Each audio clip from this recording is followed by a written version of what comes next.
Šiandien parodysiu jums duoti sėdimo būdus. Vienas šustresnis, kitas ne. Davai pradžioje atsigulam į lovytę. Davai. Pirmas būdas, kurį moku jau seniai, tai... mano lovytė. Turiu viską. Turiu gumytę pasitreniruot. Turiu vandenuko, turiu oboliukų, šuniuką, turiu klaviatūrą, kompiuterį valdyti, nes kadangi tingiu vaikščiot, tai viską turiu lovytėj. Pirmas atsėdimo būdas. Gana nuobodus, bet užtikrintas. Paimame, biškį, metamės, nežvenkus.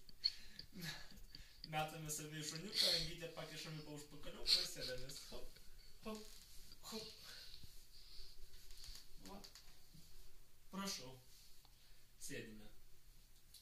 Bet aš pagalvojau taip. Su tokiu būdu mergyčių nesužavėsi. Sugalvojau kitą būdą.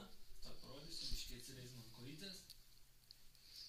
Šitas būdas labiau,